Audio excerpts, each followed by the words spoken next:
Alright guys, so we're traveling for 24 hours right now to Thailand. Unfortunately, there is no flight, there is no seats. We bought tickets for July 27th and it is June 27th. It's 1,357 euro for all of you. There's no way around it. You're saying the flight leaves in 15 minutes. Put the camera on.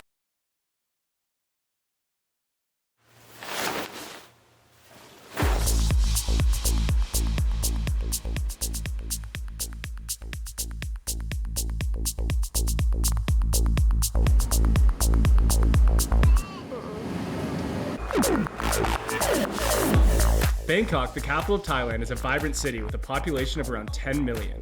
Known for its street life, it's famous for grand palaces, Buddhist temples, and Khao San Road. It's renowned for its street food, shopping malls, and lively festivities. The city sits along the Chao Phraya River and offers a mix of modern skyscrapers, traditional markets, and vibrant nightlife. We are at our hostel now. Alright, so Trey's here, new character, and we're about to go out to Khao San Road. It's 1 in the morning, but you know, you're only in Vietnam once, so. Oh, we're in Thailand. My bad.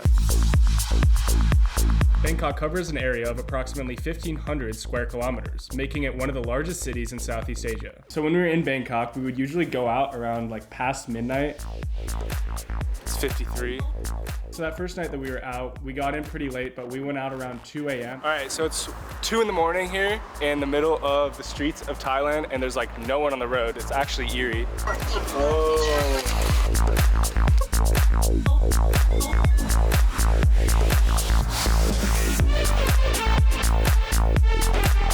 The nightlife here is famous for its rooftop bars and nightclubs. When you go out in Bangkok, make sure you go with a group. Khao San Road is the most infamous place to go. It's very touristy, but very cheap. It was like, what, 39 baht to $1? Yeah. So it would be like literally $1 a beer. You get some food, it'd be like $3, $5. We're on Khao San Road, and my friend Luke is here, and he's gonna eat a tarantula.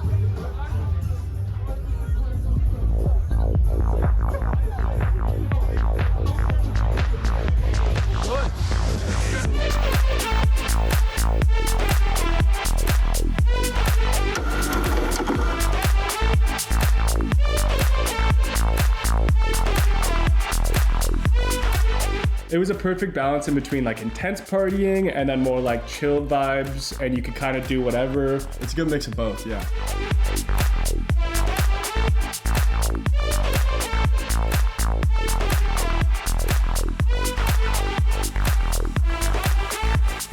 We have enough money to go out. We didn't get back until like sunrise basically. Yeah, 5 or 6. So we stayed out in the morning and were able to watch the sunrise. It's 5 a.m. We're going outside. Out and about.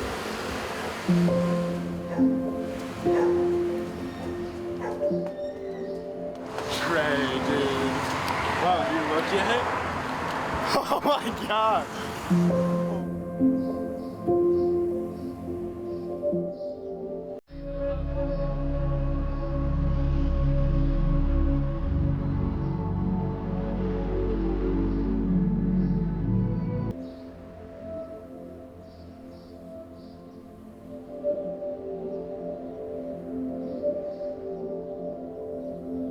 This is the city that never sleeps. Yeah. What are we doing? Waiting for a tuk-tuk to go to the river boat. We're taking a tuk-tuk and we're putting 5 people in it somehow. It's only 100 baht, which is like $2.50, and we're going to the river to get on a boat. You can do it. This thing gonna move?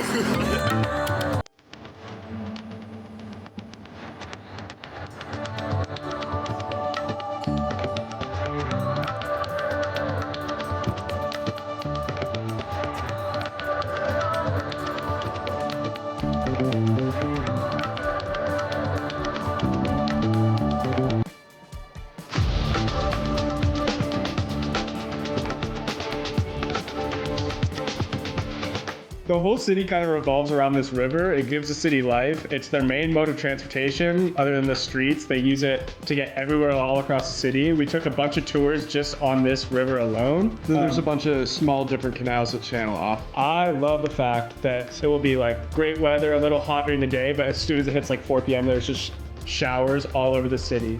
Scheduled. The city as a whole is just like one big market. Like every street you go back to back and it's just different markets. The most unique market we went to though was the floating markets. All right, so we're on a boat going to the floating markets here outside of Bangkok.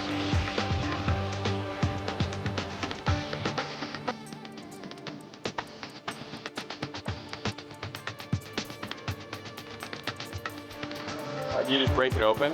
Yeah, you just bite it open. Way better than the first ones we had in Vietnam. 7.5 out of 10. We just got pad thai right out of someone's boat. Some spring roll. This had to have been one of the most unique places.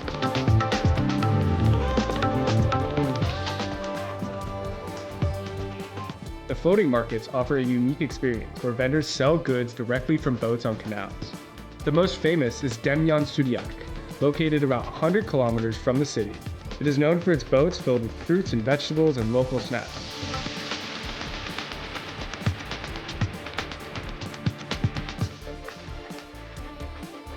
Another really unique market in Thailand was the train market.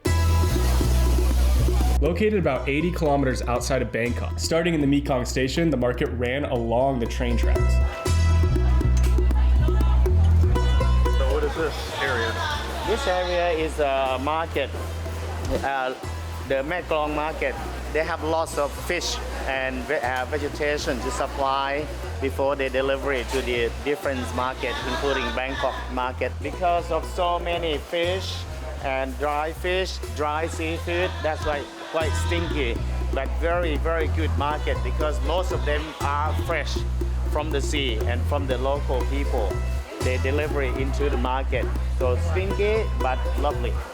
I've never seen anything like it. Yeah, it was super cool. It was super impractical, but Yeah, like it was mainly based, like they definitely would have changed by now if it wasn't such a hot spot for tourism. We actually talked to him about like what's the point? Why'd they do We're it? in Bangkok today and we're here at this market, and for some reason there's a train track that goes straight through the market. It's been here for years. I don't know why they haven't just moved the market. Every 15 minutes a train comes through and you have to get behind this red line here, and they move all the stuff out of the way and back behind the red line so the train can pass through. Why don't they just move the market? I'm here, right? Right now we are in the middle of the city in this province. We call it Samut Songkhlam, which is like one of the biggest supplier for seafood and fruits, to Bangkok. So here is operated for like 100 years. So which one came first, the train or the market? The train first. Train first, and then they just put a market right on top of it. Correct. How long ago was that? Since 1901. 1901. They just put a market right down on the train tracks for no reason. Like they could just put the market on that street. They have no area left. They have no area. This unique market operates directly on a railway. The vendors quickly move their goods as the train approaches, allowing the train to pass through.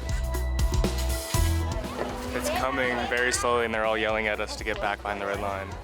It's popular for tourism and offers a thrilling experience as you watch the train pass within inches of the market stalls. And then they do that over and over again every 15 minutes, forever.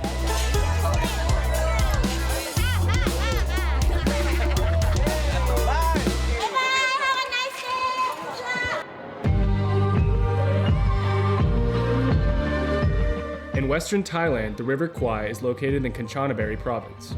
The River Kwai Jungle Rafts is a unique floating hotel located on the river. It offers a serene experience with traditional bamboo rafts serving as rooms surrounded by lush jungles and stunning river views. So here we have the spa and massage rooms. Behind it is where we feed the elephant every morning off of the bridge. Yeah, that was the village elephant that came and ate breakfast with us every morning. Every single morning he would come on a schedule to eat breakfast. This had to have been the most like far out we were. Yeah, like most off the grid. In the sticks. Over here is the restaurant. Here are the rooms. Each room comes equipped with its own little sitting area, a hammock, and a front deck with 2 lawn chairs. There is no electricity here, but each rooms have like oil lanterns. So there are like 50 rooms along this river. But everything here at this hotel, my favorite part and the best part,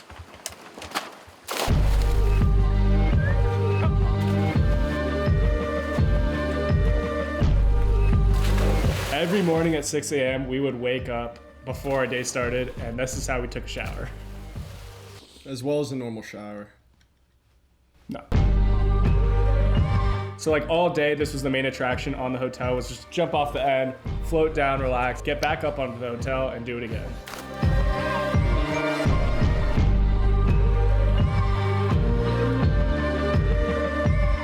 Just a small boat ride away from our hotel was the Erewhon waterfalls.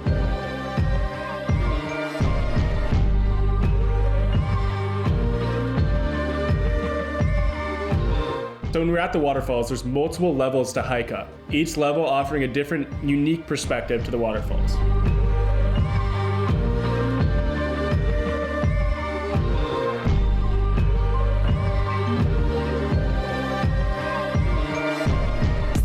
Elephant World Park is an organization focused on elephant conservation. The park aims to rescue abused and neglected elephants from harsh tourist attractions and logging industries, providing them with a safe, natural environment. Asian elephants are smaller than African elephants, only weighing about 4,000 kilograms. Found in Southeast Asia, they are herbivores consuming about 150 kilograms of food daily. Asian elephants are endangered with only about 50,000 left in the world. They face threats of habitat loss and poaching. Visitors can learn about elephant care, watch them roam freely, and participate in feeding and bathing them. My favorite part was just kind of getting really up close to them. You could look in their eyes, they were seeing you, they were aware of you, kind of getting up close and personal. Yeah, the mud pit with them was, you got really close. So we're bathing the elephants now, and first they go into what they call the elephant spa, which is just a mud pit, and we're gonna put mud on them, and then they go to the actual river to wash it all off.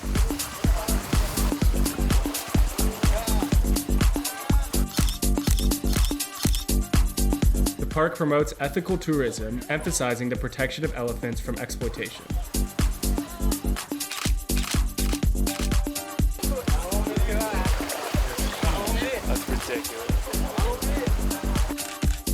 In Thailand, elephants both hold cultural and historical significance, symbolizing strength and wisdom.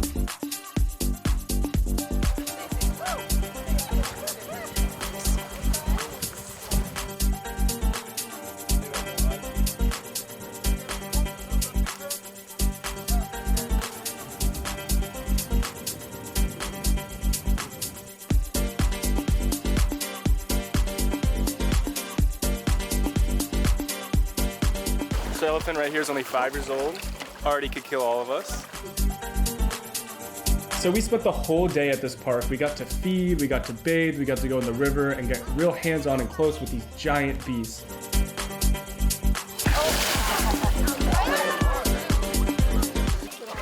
And I feel like from afar, when you first look at an elephant like that, it's very intimidating, but they were so docile.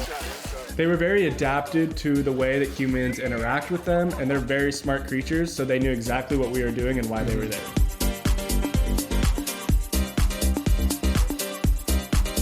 I'm taking video. So the sticky rice balls that we made this morning, we're now feeding to the older elephants that don't have teeth. We're giving them the sticky rice balls, banana, sticky rice.